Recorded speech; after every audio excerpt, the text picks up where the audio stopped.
Hello, world. Welcome to the OG Ty Podcast. This is your host, Tyrone Dawson. I want to say thanks to everyone. We are on episode 127. And for today's episode, National Zoo Panner leaves DC in an emotional goodbye. It's a day thousands of visitors to the National Zoo has been dreading for months or possibility years. The zoo farm giant panda has left DC. As the crowd gathered, fans looked on three pandas, each aboard in an individual FedEx truck with a signature furry black and white face, emerged from the zoo's gate, traveled down Connecticut Avenue, and then through North Virginia. They then took off aboard in a special equipped FedEx plane and routed to China. The zoo and their youngers all set 3 years old, and the baby will be moved to the new home in the China's wildlife. Conversation and association. The China was born in 1990, and China was born in the zoo along with three older surviving siblings, who has already moved to China. Giant pandas has been beloved feature in DC since the first duo arrived in the 1970s. Wednesday isn't the first day we are sent panda leaves to regions, but it's the first time in 23 years that the panda exhibits at the zoo is empty. So guys, I'm so sorry if you are a zoo phenomenal. In the opening remarks marking the start of the panda's journey, National Zoo Director Brandy Smith said it was a hard morning. She speaks in front of the zoo crowd who visit vacated pandas enclosures. The zoo's online giant panther broadcasted an empty hammer before the page switched over to officer or a compliance of old footage. It's a moment of joy because this is one of the more steps in 50 years of successful giant pandas conversation program, and hopefully the beginning of 50 more years, Smith said. Please know the future is bright for giant pandas. We remain committed to our program, and we look forward to celebrating with all of you with the pandas who can return to DC. So right now, these pandas has been shipped off in FedEx boxes, and they are heading to the next location. In China, a diplomat has a parting message for the three pandas. As a diplomat in Washington, D.C., I say goodbye and beyond. As the Chinese government official, I say welcome back to the pandas. The zoo has carefully guided the pandas' planned departure date, saying only that they will leave before the mid-November. Until the announcement come early Wednesday, visitors who turned out planning to see the pandas at the zoo instead it ended up witnessing the truck departure. We are just sending good wishes to them on their travel.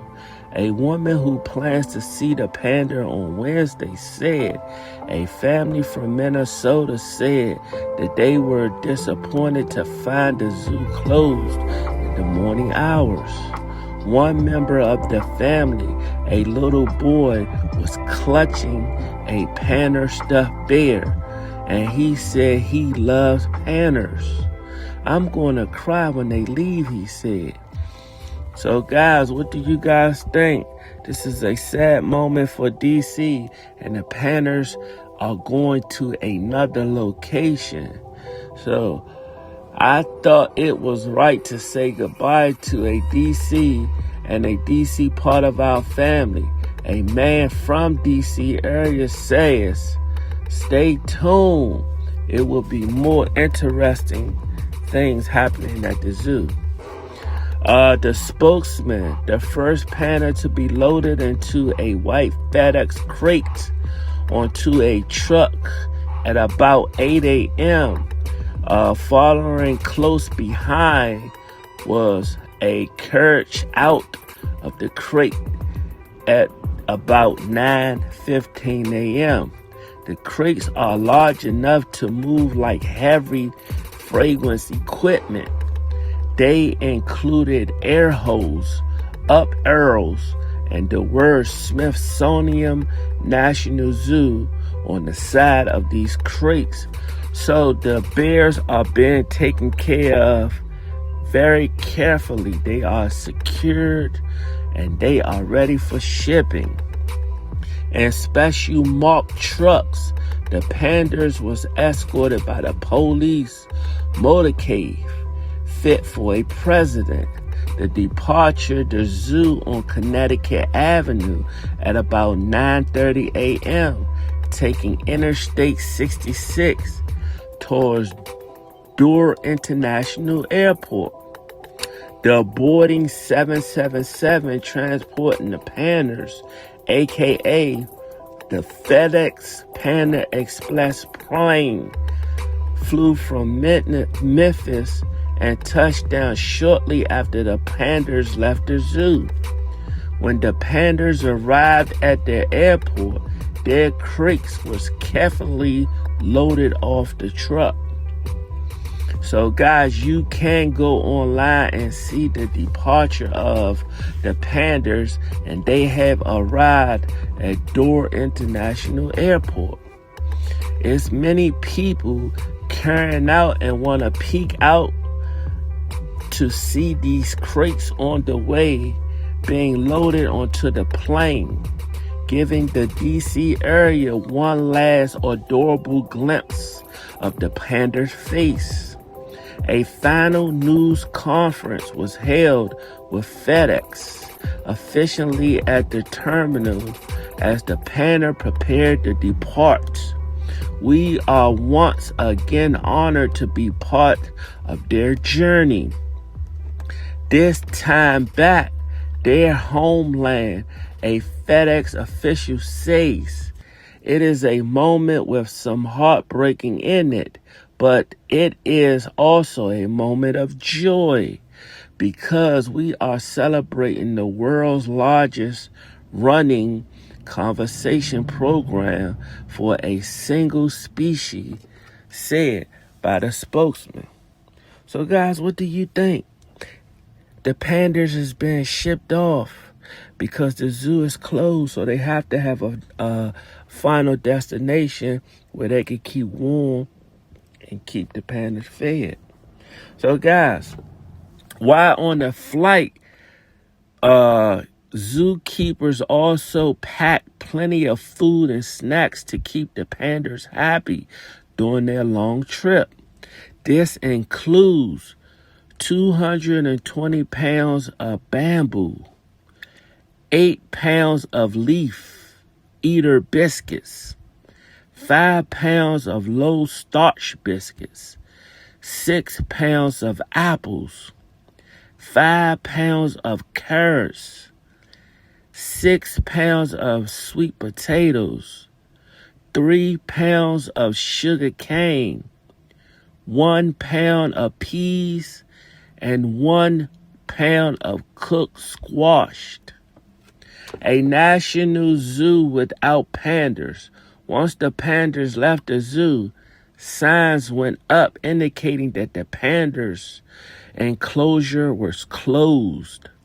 The panda cam was taken off the zoo website with the following message in it saying thank you for all the visitors that visit the giant pandas and this page.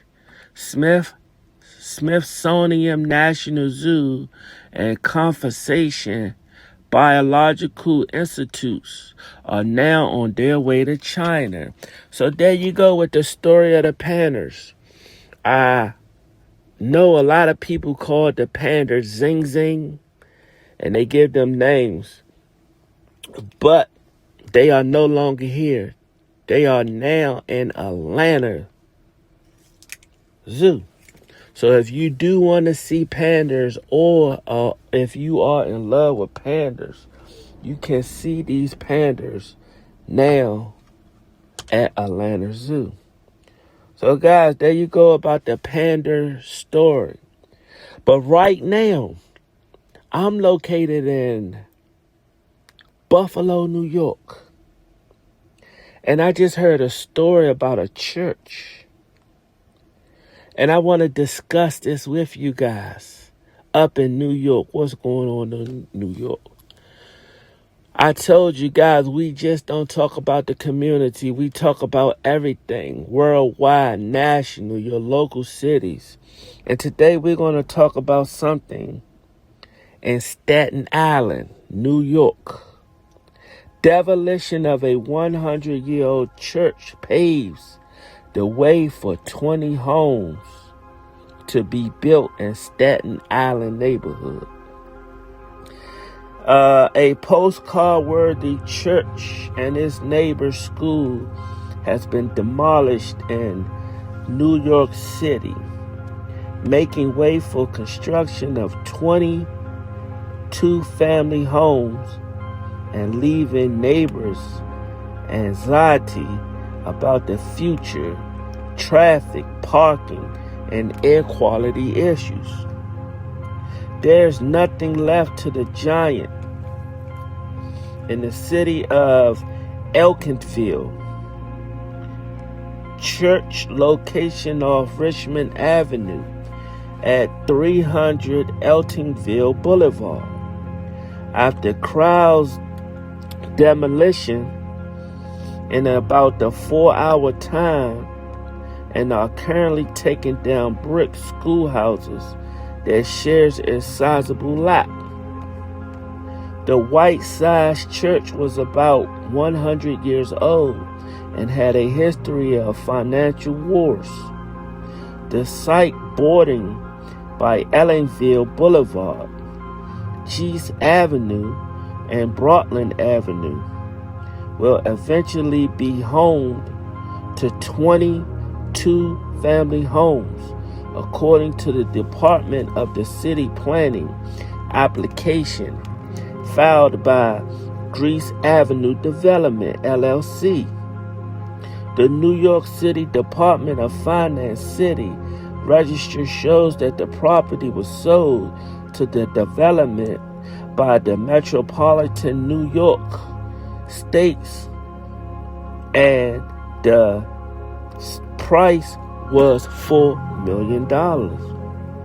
No application has been filed with the city department of the building for the start of the construction for their homes. But the current owners did receive building department permissions for the demolitions, temporary fencing, and lightings.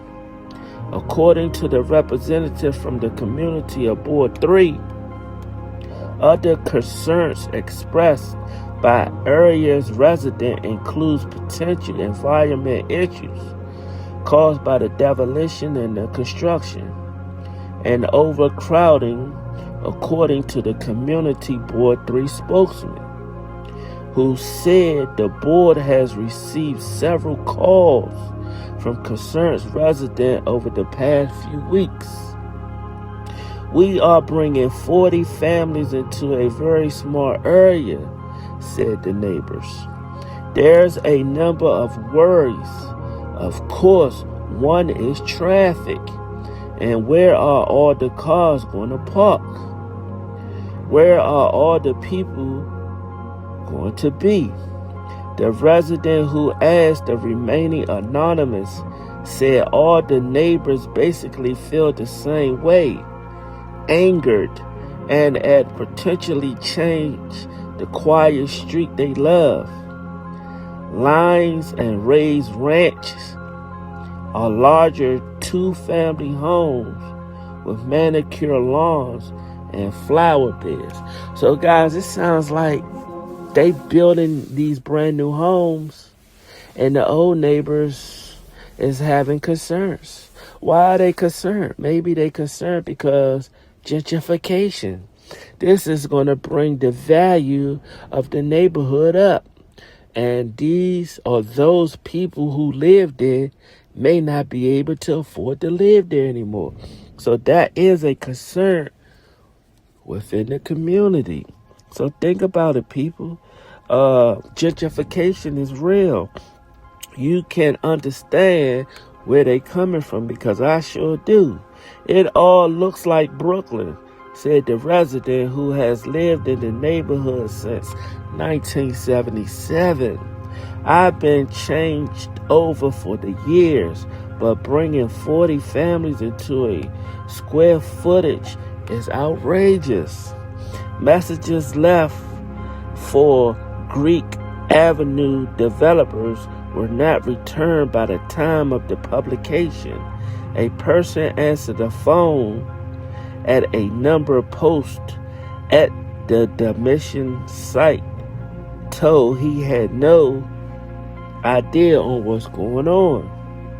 The construction will only come before Community Board 3 if zoning squares are required.